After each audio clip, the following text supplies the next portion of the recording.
ต่อไปนี้ไม่เหมาะสมกับพวกแมลงสาบ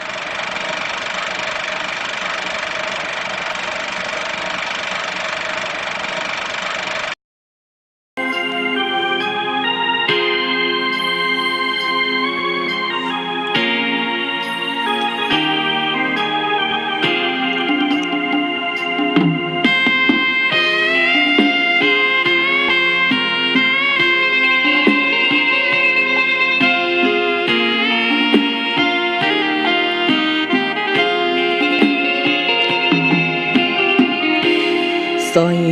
ทองเส้นนี้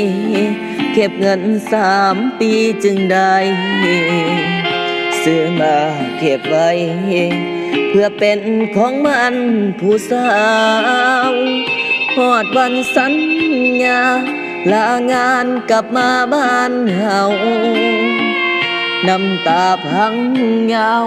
หูข่าวว่าน้องแต่งงาน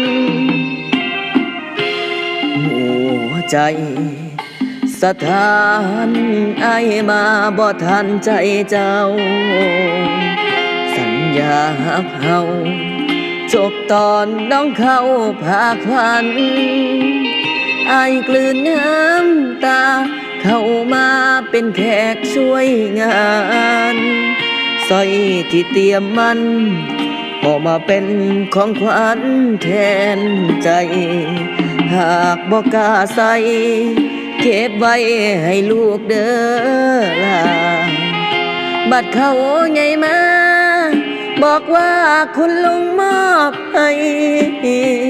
ไอเสียหักแล้วบ่ให้เสียความตั้งใจยิ้มรับของขวัญคนพายก่อนลาใจไปชั่วชีวิตสร้อยทองเส้นนี้บ่มีสิทธิ์เป็นของมันมอบเป็นของขวัญสวยงามแล้วอายสิหนีกระเป๋า1 ใบกลับไปสู่งานอีกทีจากบ้านวันนี้อายบ่มีน้องยืนส่งทาง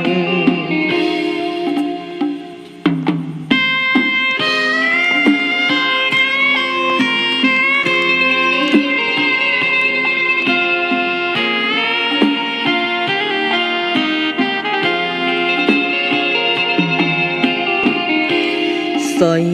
ทองเส้นนี้บ่มีสิทธิ์เป็นของมันมอบเป็นของขวัญช่วยงานแล้วอายสิหนีกระเป๋า1 ใบกลับไปสู่งานอีกทีจากบ้านวันนี้อายบ่มีน้องยืนส่งทาง